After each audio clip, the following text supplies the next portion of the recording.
পুরো একটা মুসলমানদের বলে পারমাণবিক শক্তির অধিকারী পাকিস্তান, এই পুরো একটা রাষ্ট্র গোলাম শুধু এই সুদী ঋণের কারণে। ওই যে বাপ দাদার কাছ থেকে, প্রভুর কাছ থেকে সুদ নিয়ে রেখেছে, ওদের পারমিশন ছাড়া ওই পারমাণবিক অস্ত্রে চাপও দিতে পারবে না, ফাও, কোনো কাজ নাই। তাহলে মুক্তির জন্য অর্থনৈতিক মুক্তি খুবই জরুরি। আর এই অর্থনৈতিক মুক্তির জন্য সুদের আযাব থেকে মুক্তি জরুরি। সুদ কেন গোলাম বানায়? রাসূলুল্লাহ সাল্লাল্লাহু আলাইহি ওয়াসাল্লাম তার বহু দোয়ায় বলেছেন, আল্লাহুম্মা ইন্নী আউযুকা মিনাল মা'সামি ওয়াল মাগরাম, হে আল্লাহ গুনাহ থেকে বাঁচতে চাই, ঋণ থেকে বাঁচতে চাই। আল্লাহর নবী বহু দোয়ায় বলেছেন, হে আল্লাহ যালঈদ দাইনি ওয়া গালাবাতির রিজাল, ঋণের বোঝা থেকে বাঁচতে চাই, মানুষের আধিপত্য থেকে বাঁচতে চাই। আল্লাহর নবীকে সাহাবীরা জিজ্ঞেস করলেন, হে আল্লাহর নবী, কেন আপনি ঋণের বোঝা থেকে বাঁচার জন্য এত দোয়া করেন? রাসূল সাল্লাল্লাহু আলাইহি ওয়াসাল্লাম বললেন, মানুষ যখন ঋণ নেওয়া শুরু করে তখন মানুষ মিথ্যা বলা শুরু করে, আর যখন মিথ্যা বলা শুরু করে তখন সে আর নেতা হতে পারে না, সে গোলাম। তাহলে আমাদের মা বোন যতজন কিস্তিতে লোন নিয়ে রেখেছে, এরা সবাই মিথ্যার প্র্যাকটিস করে। ওই কিস্তি মিস দেওয়ার জন্য, মাফ করার জন্য আর সন্তানকে পর্যন্ত মিথ্যা বলায়। তাহলে পুরো একটা কম যখন মিথ্যুক অবস্থায় গড়ে উঠতেছে, সুদের জন্য মিথ্যার প্র্যাকটিস করতেছে, এরা গোলাম, এরা জীবনে কোনোদিন নেতা হতে পারবে না। তাহলে নেতা হতে হলে সুদি লোন থেকে বাঁচতে হবে, কর্জ থেকে বাঁচতে হবে, যেন মিথ্যা না বলা লাগে, মিথ্যা বলা থেকে বাঁচতে হবে, নাহলে নেতা হতে পারবেন না। এই পয়েন্ট থেকেই, এই যে মিথ্যা বলা থেকে বাঁচা, এটার থেকে 2 নম্বর পয়েন্টে চলে যাই, যে গোলামির পথ থেকে, গোলামির জিঞ্জির থেকে বাঁচার দ্বিতীয় রাস্তা হচ্ছে সত্যবাদিতা, ন্যায়পরায়ণতা। আমি গত 2 বছর এই বক্তব্য দিয়েছি, কিন্তু মানুষকে উদাহরণ দিতে পারিনি যে সত্যবাদিতা, ন্যায়পরায়ণতা মানে উদাহরণ কি। এখন অন্তত বক্তব্যে উদাহরণ দিতে পারবো যে শরীফ ওসমান হাদি হচ্ছে সত্যবাদিতা, ন্যায়পরায়ণতার একটা অন্তত প্রতীক, যে জুলাই আগস্টের পর সব মানুষ নিজ নিজ দলের হয়ে গেল। আর যখনই আপনি কোনো দল করবেন, ওই দলের স্বার্থের বাইরে গিয়ে আপনার মুখ খুলবে না, জিহ্বা আটকা, বন্ধ।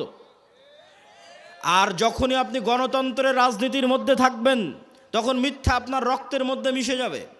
কেন? গণতন্ত্রের রাজনীতি এত নিকৃষ্ট, এত জঘন্য, যে এখানে এক দল তো আর এক দলের বিরুদ্ধে বলবে, একই আসনে মনোনয়ন প্রার্থী একজন আর একজনের নামে মিথ্যা বলবে।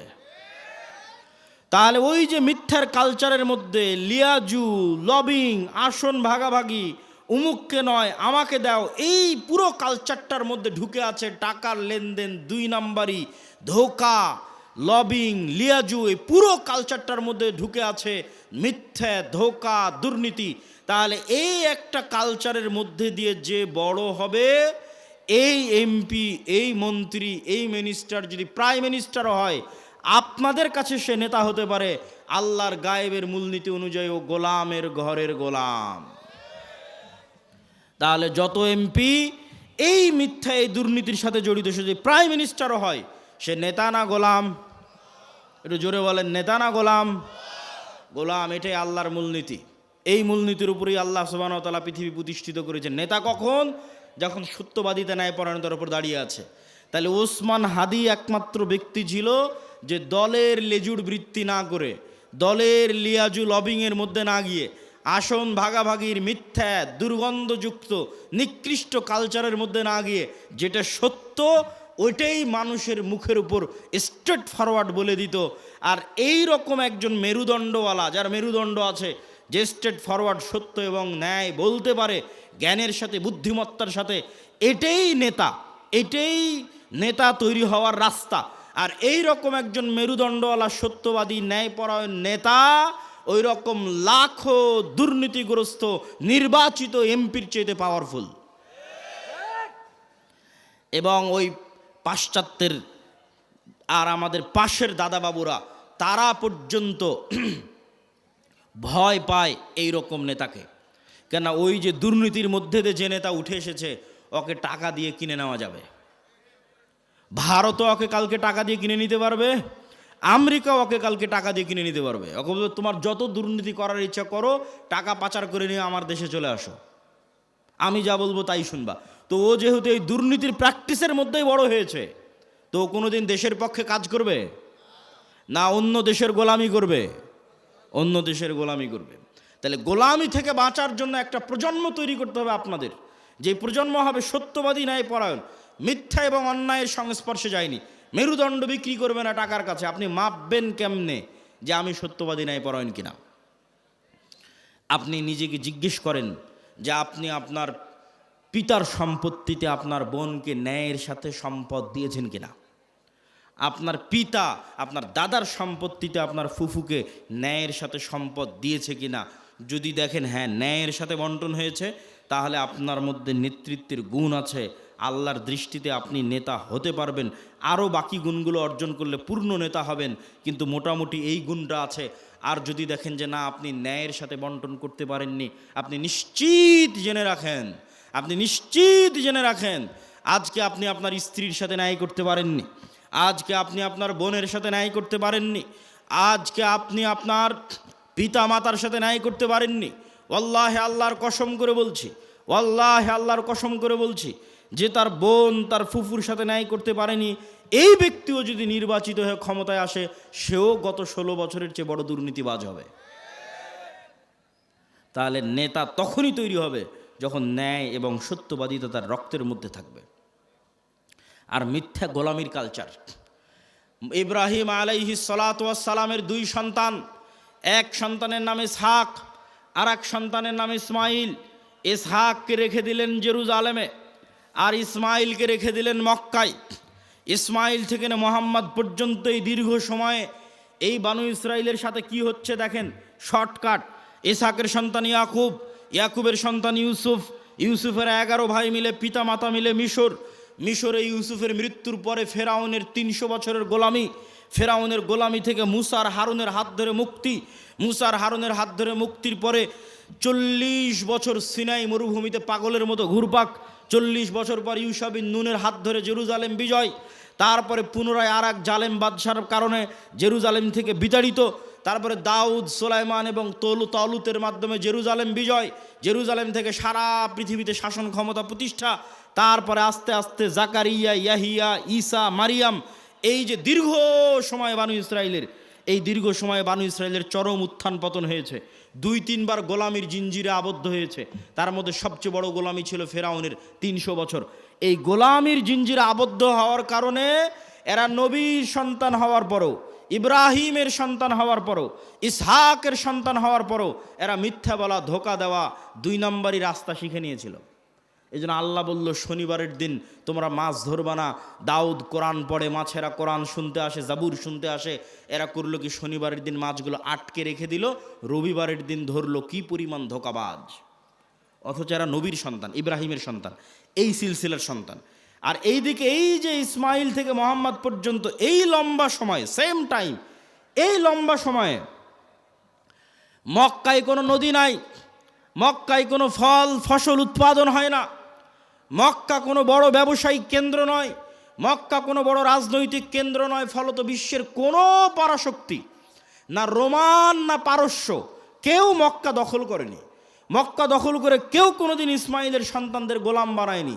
ফলত ইসমাইল থেকে মোহাম্মদ পর্যন্ত ইসমাইলের সন্তানেরা শিরকে লিপ্ত হলেও 2 নম্বরই দুর্নীতি, জুয়াচুরি, ধোকা, এই রাস্তাগুলো থেকে অনেক অনেক দূরে ছিল।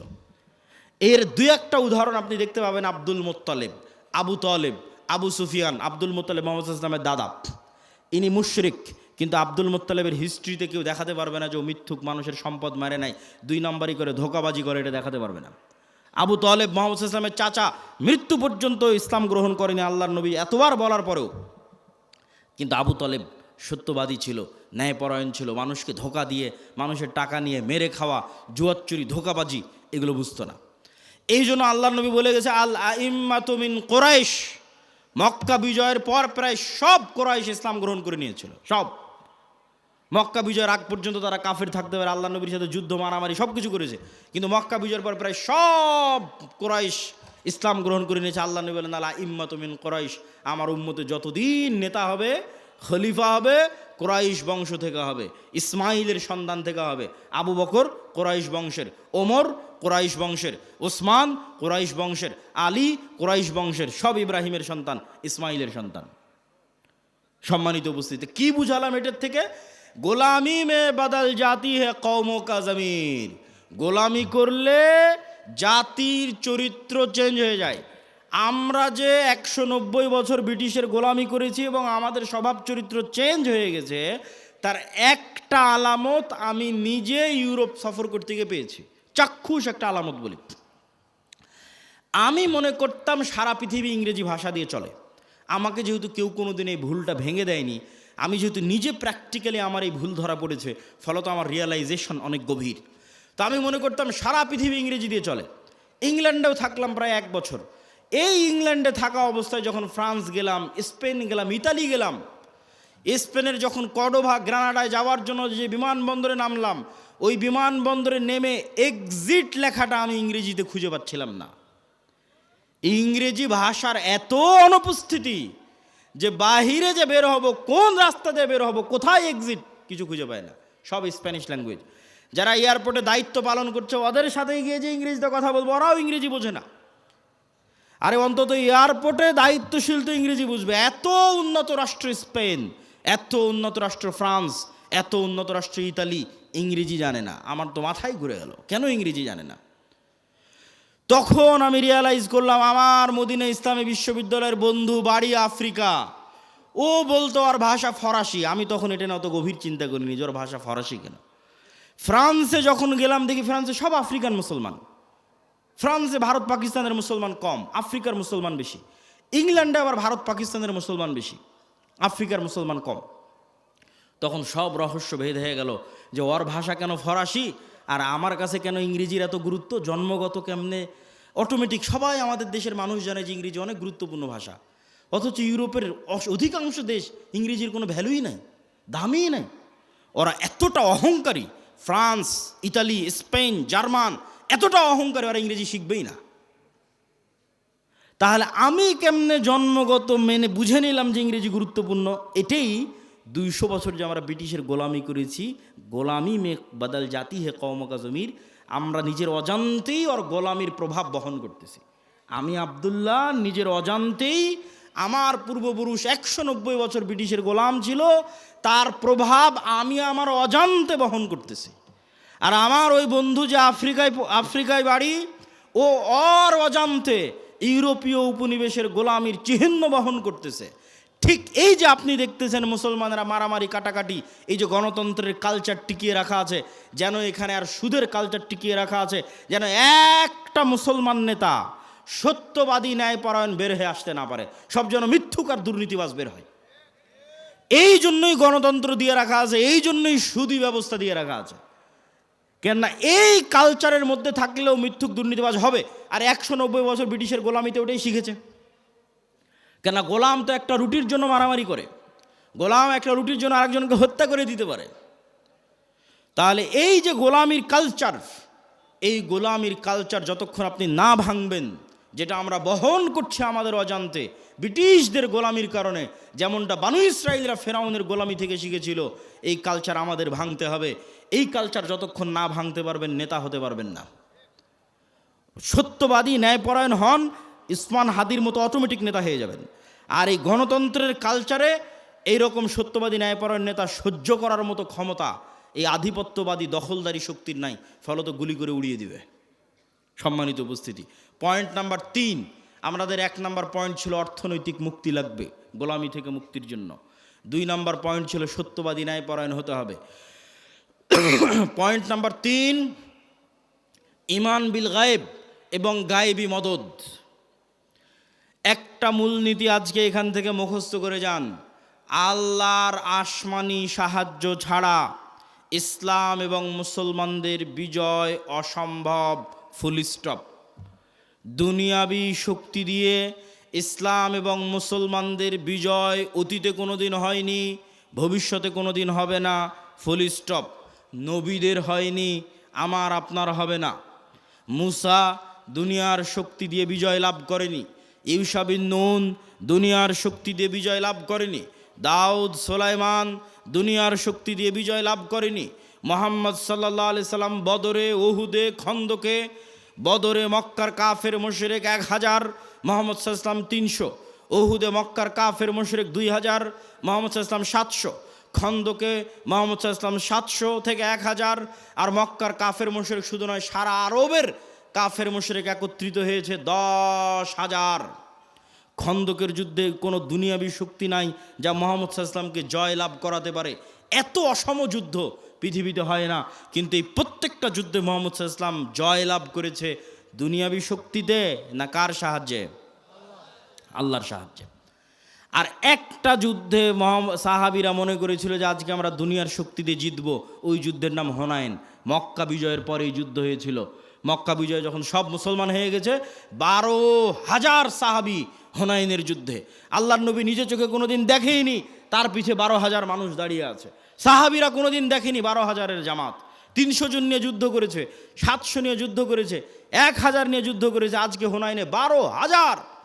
তখন সবার আল্লাহর উপর, মুহাম্মদ সাল্লাল্লাহু আলাইহি ওয়াসাল্লাম বাদ দিয়ে অধিকাংশ সাহাবীর আল্লাহর উপর ভরসা কমে নিজেদের উপর ভরসা চলে এসেছে। যে আজকে হাই কনফিডেন্স, মক্কা বিজয় করেছি আর এখন হুনাইনের যুদ্ধ আমাদের পরাজিত করে কে? আর হুনাইনের যুদ্ধ শুরু হওয়ার আধা ঘন্টা পার হয়নি, 1 ঘন্টা পার হয়নি, সব দৌড়ে দৌড়ে পালাচ্ছে। তাহলে নবীর জীবদ্দশায় দুনিয়ার শক্তিশালী হওয়ার পরেও বিজয় হচ্ছে না পরাজয় হচ্ছে? একটু জোরে বলেন তো, জয় হচ্ছে না পরাজয় হচ্ছে? নবীর জীবদ্দশায় দুনিয়ার শক্তিতে বিজয় হচ্ছে না। কার সাহায্য লাগে বিজয়ের জন্য? আল্লাহর সাহায্য লাগে। এই আল্লাহর সাহায্য পাওয়ার সিক্রেট যতদিন না জানবেন, আর এই সিক্রেট যতদিন বাস্তবে প্রয়োগ না করবেন, ততদিন দুনিয়ার রাস্তা দিয়ে আপনি যতই চেষ্টা করেন, এটা নিশ্চিত জেনে রাখেন, আপনার ভরসা দুনিয়ার ওপর দেখেই তো আপনি চেষ্টা করতেছেন যে হ্যাঁ, মন্দিরগুলো পাহারা দিয়ে যদি ভোট পাওয়া যায়। মন্দির পাহারা কেন? আপনি যদি প্রত্যেকটা হিন্দুকে একটা করে মন্দির বানিয়ে দেন, দিয়ে যদি মনে করেন দুনিয়ার শক্তি দিয়ে ইসলামকে বিজয় করবেন, আপনার ব্যক্তি স্বার্থ আদায় হতে পারে, দুনিয়ার শক্তি দিয়ে ইসলাম বিজয় হয় না, হয়নি, কিয়ামত পর্যন্ত হবে না। তাহলে ইসলাম বিজয় হবে কোনটা? যেটাতে আল্লাহর সাহায্য আসবে। আল্লাহর সাহায্য পাওয়ার শর্ত পূরণ করেন, ইসলাম বিজয় হবে। আর আল্লাহর শর্ত পাওয়ার সাহায্য পূরণ করবেন না, আল্লাহর ঠেকা পড়েছে, আপনাকে দিয়ে ইসলামকে বিজয় করতে হবে। আল্লাহ বলেছে ইউরিদুনা লিইউতফিউ নূরাল্লাহ ওয়াল্লাহু মুতিম্মু নূরিহি ওয়ালাউ কারিহাল কাফিরুন। ইসলাম আল্লাহর নূর, আর এই নূর সারা পৃথিবীতে বিজয়ী হবে, এটা আল্লাহর ওয়াদা। বলেন আল্লাহু আকবার। হুয়াল্লাযী আরসালা রাসূলাহু বিল হুদা ওয়া দীনিল হক লিইয়ুযহিরাহু আলাদ দীনি কুল্লিহি। আমি এই দিন মুহাম্মাদের উপর অবতীর্ণ করেছি, এই দিন সারা পৃথিবীতে বিজয়ী হবে। বলেন আল্লাহু আকবার। এটা আল্লাহর ওয়াদা। তো আল্লাহ ইসলামের বিজয়ের জন্য আমার আপনার মুখাপেক্ষী নয়, কিন্তু আমি আপনি যদি শর্ত পূরণ না করি বিজয় হবে না।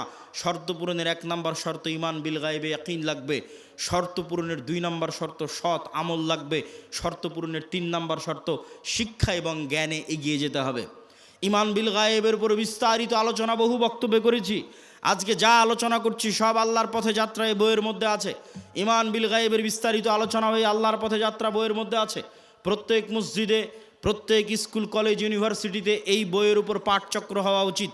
2 পৃষ্ঠা করে, 1 পৃষ্ঠা করে প্রত্যেক মসজিদে প্রতি সপ্তাহে অন্তত একদিন সবাই মিলে 2 পৃষ্ঠা পড়ে বোঝার চেষ্টা করবেন কি বলা আছে এই বইয়ের মধ্যে। এই বই থেকে আমাদের আল্লাহর পথে যাত্রা তথা আল্লাহর সাথে সম্পর্ক, ঈমান বিল গায়বের যাত্রাটা শুরু হবে। 2 নম্বর শর্ত কি পূরণ করতে হবে? সৎ আমল। দেখেন মুহাম্মদ সাল্লাল্লাহু আলাইহি ওয়াসাল্লাম বদরের যুদ্ধের দিন এত লম্বা সালাত, এত লম্বা দোয়া, এত লম্বা রাতের সালাত যে আবু বকর রাদিয়াল্লাহু তাআলা আনহু পর্যন্ত ক্লান্ত হয়ে গেছে। আল্লাহর নবী, আপনি নবী, আপনার এত রাতের সালাতের প্রয়োজন?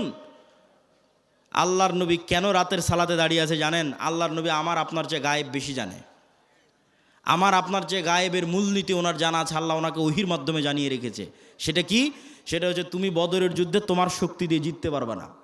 মুহাম্মদ, তোমার শক্তি দিয়ে বদরে বিজয় হবে না। বদরে বিজয় হবে কার সাহায্যে? আল্লাহর সাহায্যে। আর আল্লাহর সাহায্য পাওয়ার সিক্রেট হচ্ছে রাতের সালাত। তুমি আল্লাহর সাহায্য পেতে চাও, যত বড় নবী হও রাতের সালাতে দাঁড়াতে হবে। ফাতাহাজ্জাত বিহি নাফিলাতাল লাক আসা ইয়াবআসাকা রাব্বুকা মাকামাম মাহমুদা। তুমি সর্বশ্রেষ্ঠ নবী হওয়ার পরেও আল্লাহর সাহায্য আসমান থেকে দুনিয়াতে আনার জন্য শ্রেষ্ঠতম নবী হওয়ার পরেও তোমাকে রাতের সালাতে ঘন্টার পর ঘন্টা দাঁড়িয়ে থাকতে হবে।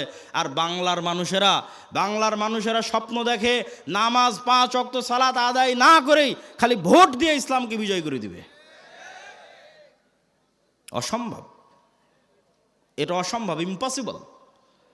আপনাকে ন্যূনতম আল্লাহর সাহায্য পাওয়ার পূর্ব শর্ত পূরণ করতে হবে।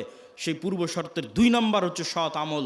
রাতের সালাত না পারেন 5 ওয়াক্ত সালাত ঠিক রাখতে হবে। আর রাতের সালাত আর সকাল সন্ধ্যের জিকির মোস্ট পাওয়ারফুল। সকাল সন্ধ্যের জিকির কেন পাওয়ারফুল? মুসা আলাইহিস সালাতু ওয়াস সালাম ফেরাউনের উপর বিজয় লাভ করবেন, অথচ মুসা আলাইহিস সালাম আমার এবং আপনার চেয়ে দুর্বল। মুসা আলাইহিস সালামকে আল্লাহ বলছে, যাও ফেরাউনের কাছে, ওয়ালা তানিয়া ফি জিক্রি, সব সময় আমাকে স্মরণে রাখবা, জিকির ভুলবা না। জিকির না করলে তুমি জিততে পারবে না। জাকারিয়া আলাইহিস সালাতু ওয়াস সালাম আল্লাহর কাছে সন্তান চাইলেন, আল্লাহ বললেন সন্তান হবে। বন্ধা স্ত্রী, বার্ধক্য বয়স, কেমনে সন্তান হবে আল্লাহ আলামত বলেন। আল্লাহ বললেন সকাল সন্ধ্যা জিকির করো, সন্তান হবে। সকাল সন্ধ্যা জিকির পৃথিবীর এমন বড় সিক্রেট, যা দিয়ে পৃথিবীর এমন কোনো অসম্ভব নাই, যা সম্ভব করা সম্ভব নয়। মুসা যদি ফেরাউনকে পরাজিত করতে পারে, এই অসম্ভব যদি সম্ভব হয়ে যেতে পারে, জাকেরিয়াকে যদি আল্লাহ সন্তান দিয়ে দিতে পারে, তো সকাল সন্ধ্যার জিকির দিয়ে পৃথিবীর সব অসম্ভবকে সম্ভব করা যাবে। কেন আপনার এই ইয়াকিন থাকতে হবে, ইউসাব্বিহু লিল্লাহি মা ফিস সামাওয়াতি ওয়া মা ফিল আরজ, আসমান জমিন এবং তার মধ্যে যা কিছু আছে, জীব জন্তু, জড়বস্তু, জড় পদার্থ, কীট পতঙ্গ, এই টিস্যু, এই বই, মাইক, মোবাইল, এই কাঠের ডায়াস, এই ক্যামেরা, যা দেখতে পাচ্ছি, এরা এখনও 24 ঘন্টা আল্লাহর তাসবিহ পাঠ করতেছে। বলেন আল্লাহু আকবার। এটা গায়েব। এই গায়েবের মূলনীতি আল্লাহ কোরআনে দিয়ে দিয়েছে, যে তোমরা তো গায়েব জানো না, তোমাদেরকে জানিয়ে দিচ্ছি, এরা সবাই তাসবিহ পাঠ করতেছে। তাহলে আপনিও যখন সকাল সন্ধ্যার জিকির করবেন, এরাও আপনার সেই তাসবিহ বুঝবে। সুলাইমান আলাইহিস সালামেরটা বুঝতো, সুলাইমান আলাইহিস সালাম ওদেরটাও বুঝতো। এরা পরস্পর, আমি যদি সুবহানাল্লাহি ওয়া বিহামদিহি সুবহানাল্লাহিল আযীম বলি, এগুলো সব কিয়ামতের মাঠে সাক্ষী দিবে। এরা শুনছে, কিয়ামতের মাঠে সাক্ষী দিবে। বলেন আল্লাহু আকবার। মুয়াজ্জিনের আজান যত দূর পর্যন্ত যাবে, এই প্রত্যেকটা জীব জন্তু, কীট পতঙ্গ, জড়বস্তু, জড় পদার্থ, এরা শুনে, এরা নিজেরা তাসবিহ পড়ে, এরা মানুষের তাসবিহ শুনে। মুয়াজ্জিনের আজান যত দূর পর্যন্ত যাবে, পৃথিবীর প্রত্যেকটা ধূলিকণা বালিকণা কিয়ামতের মাঠে ওই মুয়াজ্জিনের পক্ষে সাক্ষ্য দিবে। বলেন আল্লাহু আকবার। এই জন্য জিকির মোস্ট পাওয়ারফুল, সবচেয়ে পাওয়ারফুল। আল্লাহ আসমান জমিন সৃষ্টি করেছেন আওয়াজ দিয়ে, আল্লাহ আসমান জমিন ধ্বংস করবেন আওয়াজ দিয়ে। পৃথিবীর প্রত্যেক জীবজন্তু, জড়বস্তু, জড়পদার্থ সবসময় আওয়াজ বের করতেছে, আল্লাহর তাসবিহ পাঠে আওয়াজ বের করতেছে। সব ফেরেশতা সবসময় আল্লাহর তাসবিহ পাঠে আওয়াজ বের করতেছে। আওয়াজ সবচেয়ে মোস্ট পাওয়ারফুল। এই জন্য মুসলমানদের মোজেজা মুসা আলাইহিস সালাতু ওয়াস সালাম, মুহাম্মদ সাল্লাল্লাহু আলাইহি ওয়াসাল্লামের মোজেজা মুসা আলাইহিস সালামের লাঠির চেয়ে, ঈসা আলাইহিস সালামের মৃতকে জীবিত করার চেয়ে বেশি পাওয়ারফুল। কেন? মুহাম্মদ সাল্লাল্লাহু আলাইহি ওয়াসাল্লামের মোজেজা কোরআন, সরাসরি আল্লাহর আওয়াজ। বলেন আল্লাহু আকবার। কোরআন পড়ে কে, বুঝে কে, জানে কে, শিখে কে? কোরআনের মধ্যেই মুসলমানদের মুক্তির রাস্তা আছে, গোলামি থেকে মুক্তির রাস্তা আছে। সম্মানিত উপস্থিতি, আমরা বক্তব্য দীর্ঘায়িত করব না, রাত গভীর করার পূর্বেই বক্তব্য শেষ করে দিব। তাহলে আমরা আমাদের পূর্ব শর্ত, যা গায়েবী মদদ পাবো, 1 নম্বর শর্ত ঈমান বিল গায়েবে ইয়াকিন থাকতে হবে। 2 নম্বর শর্ত সৎ আমল থাকতে হবে। সৎ আমলের 2টা আমল খুব পাওয়ারফুল, একটা রাতের সালাত, একটা সকাল সন্ধ্যের জিকির। সব অসম্ভবকে সম্ভব করা সম্ভব এই 2টা দিয়ে। 3 নম্বর হচ্ছে শিক্ষা এবং জ্ঞান। আল্লাহ পৃথিবী যেই মূলনীতির উপর তৈরি করেছে, এই মূলনীতি আল্লাহ ভাঙে না, খুব কম সময় ভাঙে।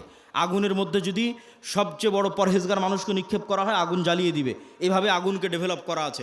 ইব্রাহিমের ক্ষেত্রে আল্লাহ রুল ব্রেক করেছে, সবার ক্ষেত্রে করবে না। ওই যে সূরা বুরুজের দেখেন, পুরো একটা জাতিকে আগুনে নিক্ষেপ করে দেওয়া হয়েছে, সবাইকে আগুন পুড়িয়ে দিয়েছে। সূরা বুরুজের ঘটনা, পুরো একটা জাতিকে ইমানের কারণে আগুনে নিক্ষেপ করা হয়েছে, সবাই আগুনে জ্বলে গেছে, পুড়ে গেছে, কিন্তু ইমান ত্যাগ করেনি। তাহলে এই যে মূলনীতির উপর আল্লাহ পৃথিবী সাজিয়েছে, এটা আল্লাহ সাধারণত ভাঙে না। আপনি মোবাইল যে ফাংশন ব্যবহার করবেন, ওই ফাংশন ইহুদিও ব্যবহার করলে একই সার্ভিস পাবে, মুসলমান ব্যবহার করলে একই সার্ভিস পাবে। তাহলে পৃথিবীর ফাংশন হচ্ছে, পৃথিবীকে এইভাবে ফাংশন করা আছে যে জ্ঞান অর্জন করবেও নেতা হবে, যে জ্ঞান অর্জন করবেও কি হবে? নেতা হওয়ার শর্ত কি বলেন তো, একটু জোরে বলেন তো, কি অর্জন করা? জ্ঞান অর্জন করা। দলিল, আল্লাহ নিজেই সবার চেয়ে বড় জ্ঞানী। দলিল, আদম আলাইহিস সালাম ফেরেশতা জিনের চেয়ে জ্ঞানী। দলিল, আল্লাহ তালুতকে নেতা বানিয়েছে শুধু জ্ঞানের কারণে। আর কত অসংখ্য দলিল নেবেন, তার হিসাব নাই। আজকে ইহুদি এবং খ্রিস্টানেরা পড়াশোনা, জ্ঞান, গরিমা, গবেষণা নিয়ে ব্যস্ত।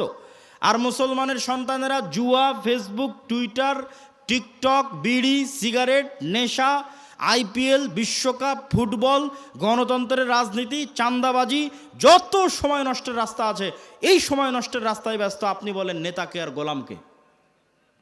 ঢাকা বিশ্ববিদ্যালয়ে বড় স্ক্রিন লাগিয়ে যারা খেলা দেখে সময় নষ্ট করতেছে ওরা গোলাম, না অক্সফোর্ড ক্যামব্রিজে যারা পড়াশোনা জ্ঞান অর্জন করছে ওরা গোলাম? এই মূলনীতি আল্লাহ সুবহানাহু ওয়া তাআলা ভাঙবেন না যতক্ষণ না আপনি চেষ্টা না করেন। হ্যাঁ, আপনি যদি চেষ্টা করেন যে হ্যাঁ আমি জ্ঞানী হব, এই জ্ঞানী হওয়ার পাশাপাশি আগের যদি সব শর্ত পূরণ থাকে, যা যা বলেছি, আপনার যদি সৎ আমল থাকে, আপনি যদি সত্যবাদিতা, ন্যায়পরায়ণতার উপর অটল থাকেন, বিক্রি না হন, আপনার যদি ঈমান বিল গায়বে ইয়াকিন থাকে, তাহলে এরকম যদি 500টা ওসমান হাদি তৈরি হয়ে যায়, এরকম যদি 500 যুবক তৈরি হয়ে যায়, তাহলে শুধু বাংলাদেশের ক্ষমতা নয়, সারা পৃথিবীর ক্ষমতা অর্জন করতে পারবেন। বলেন আল্লাহু আকবার। কোরআনের মধ্যে শুধু বাংলাদেশের ক্ষমতা অর্জনের রাস্তা দেওয়া নাই, সারা পৃথিবীর ক্ষমতা অর্জনের রাস্তা দেওয়া আছে। আল্লাহ সুবহানাহু ওয়া তাআলা আমাদেরকে কবুল করুক। বলেন আল্লাহুম্মা আমিন। আমরা যেন আমাদের একটা প্রজন্মকে এই আদর্শগুলোর উপর গড়ে তুলতে পারি। এই জন্যই তো আমরা মক্তব করছি, এই জন্যই তো মাসিক আল ইতিসাম আপনাদের নিতে বলছি, এই জন্যই তো আমাদের মক্তবের সিলেবাস আমার লেখা, যাতে আপনাদের সন্তানদের ব্রেনের মধ্যে আমরা এই জিনিসগুলো ঢুকিয়ে দিতে পারি।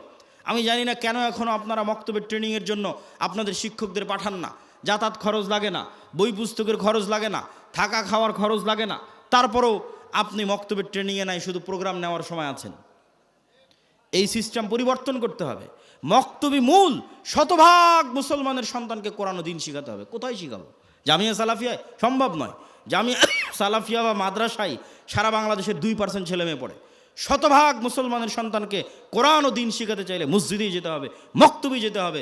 এই জন্য আমি কড়া করে বলেছি যে মসজিদের ইসি বিক্রি করে তোমরা মক্তব চালাও। এই জন্য বলেছি ওই কমিটিকে পদত্যাগ করাও যে মসজিদে মক্তব চালাতে পারে না, আর টাইলস খুলে নিয়ে গিয়ে মক্তবে শিক্ষকের বেতন দাও। তুমি বুঝো না শিক্ষার গুরুত্ব, জ্ঞানের গুরুত্ব? ইহুদি খ্রিস্টানদের থেকে দেখে শিখতে পারো না? শুধু দুনিয়াবি সাজ সজ্জা চাক চিক্ক দিয়ে নেতৃত্ব হয় না, জ্ঞান ছাড়া নেতা হওয়ার কোনো রাস্তা নাই। এই জন্য মক্তব পরিচালনা করতে হবে, শিক্ষকদের ট্রেনিং দিতে হবে, মাসিক আল ইতিসাম প্রতি মাসে নিতে হবে। এত ব্যস্ততার মধ্যে প্রতি মাসে 3টে লেখা থাকে মাসিক আল ইতিসামে, আমার নিজের সম্পাদকীয় থাকে, মিন্নাতুল বাড়ি থাকে, স্বাভাবিক একটা প্রবন্ধ থাকে। আপনাদের আজকের একদিনের নাস্তার চাইতেও 1 মাসের একটা মাসিক আল ইতিসামের দাম কম। ওই মাসিক আল ইতিসাম যদি আপনি না নেন, না পড়েন, তাহলে আপনার কাছে আমি মেসেজটা পৌঁছাবো কীভাবে? এই একদিনের তো এটা অস্থায়ী সম্পর্ক। এই জন্য মাসিক আল ইতিসাম, মক্তব, জামিয়া সালাফিয়ার সাথে শিক্ষা প্রতিষ্ঠানগুলোকে মুআদালা করা, এবং আমাদের যে কর্জে হাসানা প্রজেক্ট আমরা চালু করেছি মুসলিম বাইতুল মাল, সুদের বিরুদ্ধে যুদ্ধ করার জন্য, মুসলিম সন্তানদেরকে অর্থনৈতিকভাবে সুদ মুক্ত রাখার জন্য আমাদের এই মুসলিম বাইতুল মালের কর্জে হাসানা প্রজেক্টে আমরা ইতিমধ্যেই 30-এর অধিক মানুষকে কর্জ দিয়েছি। প্রায় 15 থেকে 20 লক্ষ টাকার কাছাকাছি আমাদের কর্জ দেওয়া আছে। এটা ধীরে ধীরে আরও বাড়তেছে। যদি রিটার্ন, মানুষ যদি ধোকা না দেয়, এই প্রজেক্ট থেকে যদি মানুষ রিটার্ন দেয় বিনা সুদে 90%-এরও বেশি, তাহলে ইনশাল্লাহ একদিন এই প্রজেক্ট বাংলাদেশে বিপ্লব নিয়ে আসবে। বলেন আল্লাহ কবুল করুক, আল্লাহুম্মা আমিন। একদিন এটা বাংলাদেশের শতভাগ ইসলামী ব্যাংকে পরিণত হয়ে যাবে ইনশাল্লাহ, যদি আল্লাহ কবুল করে। বলেন আল্লাহুম্মা আমিন। এই জন্য আমরা কি আহ্বান করেছি জানেন? আমরা আমাদের কর্জে হাসানা ফান্ডে কারো দান চাই না। কেন? আমরা চাই মানুষের মধ্যে কর্জে হাসানার কালচার তৈরি হোক। আপনি আপনার ব্যাংকে যে টাকা ফেলে রেখেছেন, আপনার বিকাশে নগদে যে টাকা ফেলে রেখেছেন, ফিক্সড ডিপোজিট করে রেখেছেন, আল্লাহর বাস্তে ওই টাকা উঠিয়ে আমাদের মুসলিম বাইতুল মালের কর্জে হাসানা ফান্ডে জমা দেন। আপনার যখন প্রয়োজন আবার উঠিয়ে নেবেন। আমরা আপনার ওই টাকা থেকে ন্যূনতম একটা অংশ, দেখা যায় 10-2%, 3% একটা অংশ হয়তো আমরা দিনী ভাইদের কর্জ দিচ্ছি। আবার ওই কর্জ যখন রিটার্ন আসছে তখন আবার সেখানে ওটা অ্যাড হয়ে যাচ্ছে, আর আপনি যখন চাচ্ছেন তখন আপনি ফেরত পেয়ে যাচ্ছেন। আলহামদুলিল্লাহ, আমাদের অনেক ভাই আমাদের কর্জে হাসানা ফান্ডে তাদের টাকা জমা রেখেছে, এবং তাদের যখন প্রয়োজন হচ্ছে তখন তারা ফেরতও নিচ্ছে। এটা একটা আমরা কালচার তৈরি করতে চাচ্ছি, যাতে আমাদের সেই সুদূর প্রসারী যে লক্ষ্য আছে সেই লক্ষ্যের দিকে এগিয়ে যেতে পারি। আল্লাহ সুবহানাহু ওয়া তাআলা আমাদের কবুল করুক। আর সবার প্রতি তত্ত্ব আহ্বান থাকবে, আমাদের বইগুলোকে মূল্যায়ন করবেন। মাল্লা নাবিয়্যা বা'দাহ। আজকে আমরা এমন এক দিনে, এমন এক দুঃখ ভারাক্রান্ত পরিস্থিতিতে আমাদের আল জামিয়া সালাফিয়া দিনাজপুরের এই সালাফি কনফারেন্সে উপস্থিত হয়েছি। আজকের এই গুরুত্বপূর্ণ দিনে বর্তমান পরিস্থিতির সাথে মিল রেখে আমাদের আজকের বক্তব্যের বিষয়বস্তু গোলামি থেকে আজাদির পথে যাত্রা। স্বাধীনতার এবং মুক্তির পথে যাত্রা। আমরা বাংলাদেশের মুসলমানেরা যে গোলাম আছি তার সবচেয়ে বড় প্রমাণ হচ্ছে বাংলাদেশ নামক রাষ্ট্রের কাছে এখনও কোনো একটা বিল্ডিং ভেঙে যাওয়া, কোনো একটা বিল্ডিং পুড়ে যাওয়ায় বেশি মায়া কান্না, বেশি গুরুত্ব পায় ওসমান হাদিদের মতো মানুষের মৃত্যুর চেয়ে। শুধু তাই নয়, আমাদের দেশে একদল কালচারাল ফ্যাসিস্ট আছে যাদের কাছে কুকুরের মৃত্যু, কুকুরকে হত্যা করা বেশি বেদনাদায়ক, বেশি কষ্টদায়ক একজন সাধারণ মুসলমানের মৃত্যুর চেয়ে। পাশাপাশি ফিলিস্তিনের গাজা এবং আমাদের পার্শ্ববর্তী রোহিঙ্গা, তাদের অবস্থা দেখলে আপনারা বুঝবেন যে আমরা গোলামির জীবনযাপন করছি, এবং এই গোলামি ঠিক বানু ইসরাইলেরা যে ফেরাউনের গোলাম ছিল সেই গোলামি। এই জন্য আল্লাহ কোরআন অবতীর্ণ করলেন মুহাম্মদ সাল্লাল্লাহু আলাইহি ওয়াসাল্লামের উপর, আর কোরআন পরিপূর্ণ করলেন মুসার ফেরাউনের ঘটনা দিয়ে। কোরআন আসলো উম্মতে মুহাম্মাদির উপর আর পরিপূর্ণ হলো বানু ইসরাইলের ঘটনা দিয়ে। কেননা এই উম্মতে মুহাম্মাদি একদিন বানু ইসরাইলের ভাগ্য বরণ করবে। যা রাসূলুল্লাহ সাল্লাল্লাহু আলাইহি ওয়াসাল্লাম বলেছেন, এক জুতার পাট আর এক জুতার পাটের সাথে যেভাবে মিলে যায়, আমার উম্মত বানু ইসরাইলের সাথে সেভাবে মিলে যাবে।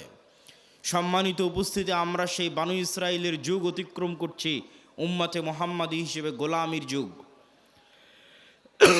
আর মুসা আলাইহিস সালাতু ওয়াস সালাম যেই পদ্ধতিতে বানু ইসরাইলকে আজাদ করেছেন, স্বাধীন করেছেন, ওটাই রাস্তা উম্মতে মুহাম্মাদিকে মুক্ত করার, আজাদ করার, স্বাধীন করার।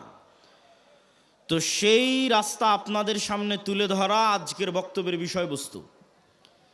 তবে বক্তব্যের শুরুতে আরেকটি জরুরি গুরুত্বপূর্ণ কথা। এই যে আল জামিয়া সালাফিয়ার বিবরণ শুনলেন, আপনারা রংপুর বিভাগের মানুষ, দিনাজপুরের মাটিতে এই যে বিশাল প্রতিষ্ঠান, বিশাল মসজিদ, ভবিষ্যতে একাডেমিক ভবন, আবাসিক ভবন, এগুলো যে গড়ে উঠতেছে, এগুলো শায়েখ আব্দুর রাজ্জাক বিন ইউসুফ বারবার আপনাদের বক্তব্যে বলেছে যে বিদেশি কোনো এনজিওর টাকায়, বিদেশি কোনো যে সংস্থা বা বিদেশি কারো এরকম কোনো টাকায় নয়, বরং আপনাদের মতো সাধারণ জনগণ, আমাদের দেশেরই যারা প্রবাসে থাকে তাদের টাকায়। তো দানের কথা বললে অনেক সময় মানুষ জিনিসটাকে নেগেটিভ নেয় যে আসলে দান কেন। এই জন্য 2-5 মিনিট দানের একটু কারণ শোনেন যে দান কেন। আল্লাহ সুবহানাহু তাআলার মূলনীতি অনুযায়ী পৃথিবীতেও যদি মানুষ বিপদে পড়ে টাকা দিয়ে বাঁচার চেষ্টা করে, কেস, কোর্ট কাচারি, মামলা মোকদ্দমা, মেডিকেল, এই যে ওসমান হাদিকে নিয়ে যাবে সিঙ্গাপুর, হেলিকপ্টার ভাড়া 50 লক্ষ টাকা, তাহলে দুনিয়াতে বিপদ আপদ পড়লে মানুষের টাকা লাগে। তো কিয়ামতের মাঠেও মানুষ যখন বিপদে পড়বে তখন টাকা দিয়ে বাঁচা যাবে, আল্লাহই টাকা দিয়ে বাঁচার সুযোগ করে দিবেন। কিন্তু আজকে দুনিয়াতে বিপদে পড়ে এর কাছ থেকে চেয়ে নিয়ে টাকা একত্রিত করতেছি, কিয়ামতের মাঠে কারো কাছ থেকে চেয়ে টাকা একত্রিত করার সুযোগ থাকবে না। এই দুনিয়াতেই যে টাকা আমি পরকালের অ্যাকাউন্টে জমা করে গেছি, ওই টাকায় আমি যদি কিয়ামতের মাঠে ধনী অবস্থায় উঠি, যে কোটি কোটি টাকা আমার নামে জমা হয়ে আছে, তাহলে আমিও কিয়ামতের মাঠের বিপদ টাকা দিয়ে বেঁচে যাব। দলিল কোথায়? আল্লাহ নিজেই পৃথিবীতে জরিমানার সিস্টেম করেছে ইবাদতের কমতিতে, গুনাহের কাফফারায়। রমজান মাসে যখন তুমি স্ত্রীর সাথে সাংসারিক জীবনে গেছো, তখন তোমার কাফফারা হচ্ছে গোলাম আজাদ করা, 60 জন মিসকিনকে খাওয়ানো।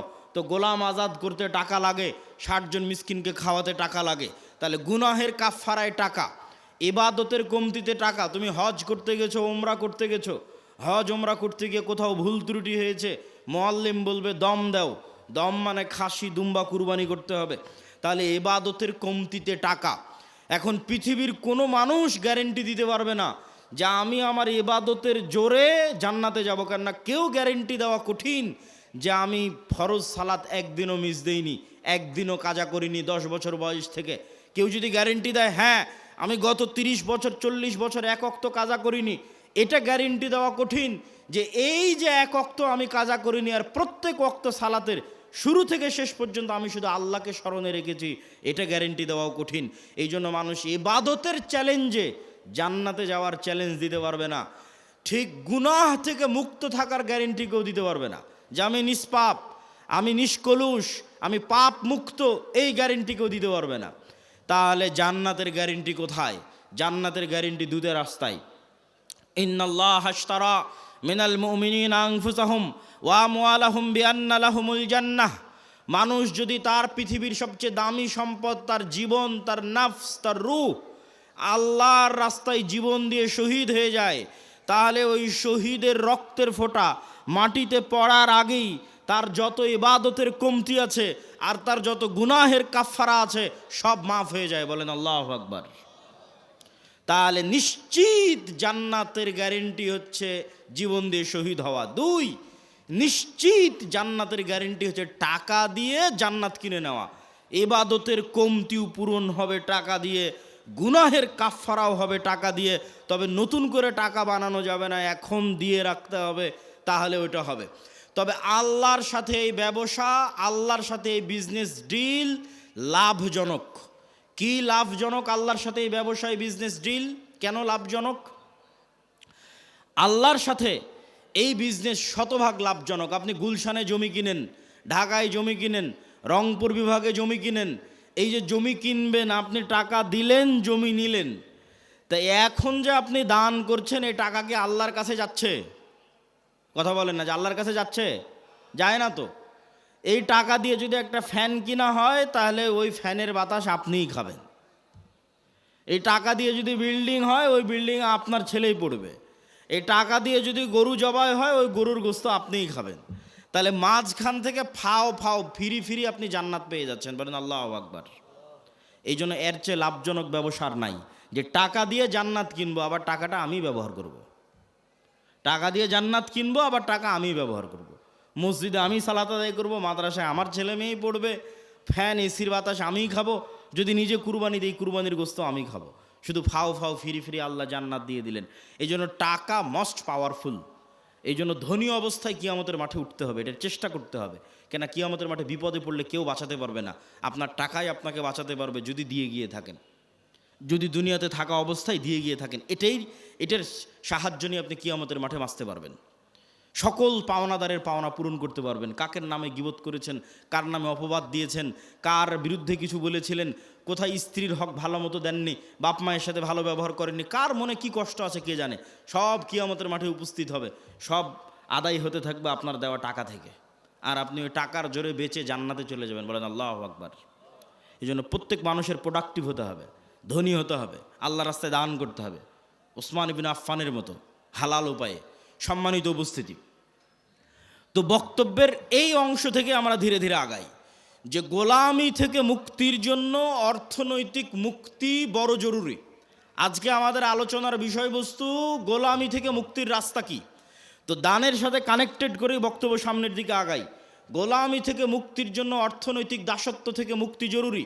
আল্লাহর নবী যখন মক্কা থেকে হিজরত করে মদিনায় গেলেন, তখন মদিনার সকল অর্থনৈতিক সক্ষমতার মূল কেন্দ্রে ছিল ইহুদিরা, সকল টাকা পয়সার মালিক ছিল ইহুদিরা। আল্লাহর নবী দেখলেন যে এই গরিব ফকির মিসকিন মুসলমানেরা যদি থেকে যায় আর টাকার মূল কন্ট্রোল যদি ইহুদিদের কাছে থাকে, এই মদিনার রাষ্ট্রীয় ক্ষমতা আমার অর্জন করা কঠিন হবে, অত সহজ হবে না। এই জন্য ইহুদিদের হাত থেকে অর্থনৈতিক কন্ট্রোল মুসলমানদের হাতে নিতে হবে। আল্লাহর নবী মক্কার মুশরিকরা, মক্কার কোরাইশরা ছিল আগে থেকেই ব্যবসায়ী। লিইলাফি কোরাইশ ইলাফিহিম রিহলাতা শিতা ওয়াস সাইফ। তো এই মক্কার কোরাইশরা আগে থেকেই ব্যবসায়ী ছিল। আল্লাহর নবী মদিনার আনসারদের বললেন, শোনো, তোমরা কৃষি কাজ করো, তোমরা ব্যবসা জানো না। এই যে মক্কা থেকে হিজরত করে যারা এসেছে এদেরকে তোমার সম্পদ অর্ধেক দিয়ে দাও, তোমার কৃষি জমি অর্ধেক দিয়ে দাও। এরা ব্যবসা বুঝে, এরা ব্যবসা করে মদিনার অর্থনৈতিক কন্ট্রোল নিজের হাতে নেবে। আনসার সাহাবিরা এই ওয়ালার ভিত্তিতে অর্ধেক সম্পত্তি মহাজিরদের দিয়ে দিলেন। খালি হাতে আসা ওসমান, খালি হাতে আসা আব্দুর রহমান বিন আউফ, খালি হাতে আসা জুবাইর ইবনুল আওয়াম, এরা 5 বছর 10 বছরের মধ্যে মাল্টি মিলিয়নার কোটি কোটি টাকার মালিক হয়ে গেল। আল্লাহর নবীর হাতে মদিনার অর্থনৈতিক কন্ট্রোল ফেরত আসতে লাগলো। মসজিদে নববীর সামনের কুয়ার মালিক ইহুদি। যদি মুসলমান ওই কুয়ায় পানি খেতে চায়, ইহুদির কাছে নত হয়ে অনুমতি নিয়ে পানি খেতে হবে। এটাই দাসত্ব। অর্থনৈতিক মুক্তি লাগবে দাসত্ব থেকে মুক্তির জন্য। আল্লাহর নবী বললেন, কে কিনে দিবে এই কুয়া? মুসলমানদের কুয়া লাগবে, ইহুদির কাছে নত হয়ে কুয়ার পানি চাওয়া যাবে না। যে কুয়া কিনে দিবে তার জন্য জান্নাত। ওসমান বিন আফফান বললেন, আমি কুয়া কিনে দেব। বলেন আল্লাহু আকবার। তাহলে অর্থনৈতিক মুক্তি লাগবে। মুসলমানেরা যেন অর্থনৈতিক মুক্তি না পায়, দাসত্বের জিঞ্জিরে যেন আবদ্ধ থাকে, এই জন্য ইহুদিদের তৈরি করা, পাশ্চাত্যের তৈরি করা সবচেয়ে বড় অস্ত্রের নাম হচ্ছে সুদ। সবচেয়ে বড় অস্ত্রের নাম সুদ। আল্লাহ দিয়েছেন কর্জে হাসানা, আর ইহুদি খ্রিস্টান, IMF, ওয়ার্ল্ড ব্যাংক, পাশ্চাত্য বিশ্ব দিয়েছে সুদ। আর সুদ হচ্ছে মানুষকে গোলাম বানায়। আপনি হিস্ট্রি স্টাডি করে দেখেন, ফেরাউন বানু ইসরাইলদের কি দিয়ে গোলাম বানাতো, আশ্চর্য হবেন। ফেরাউন বানু ইসরাইলদের যেই যেই পদ্ধতি দিয়ে গোলাম বানাতো, তার একটা পদ্ধতি সুদি লেনদেন, সুদের কর্জ। আর সুদের কর্জের মিনিস্টার ছিল কারুন। এই জন্য আপনারা কারুনের নাম শুনেছেন। ফেরাউনের একটা বড় মন্ত্রীর নাম হচ্ছে কারুন, যার কাছ থেকে সুদের অর্থ লেনদেন করতো বানু ইসরাইলেরা। সব সুদের ঋণী ছিল, এই জন্য সব গোলাম ছিল। তাহলে বানু ইসরাইলকে গোলাম বানানোর একটা স্ট্র্যাটেজি ছিল সুদ। আজকের মুসলিম উম্মাহকে গোলাম বানানোর একটা স্ট্র্যাটেজি হচ্ছে সুদ।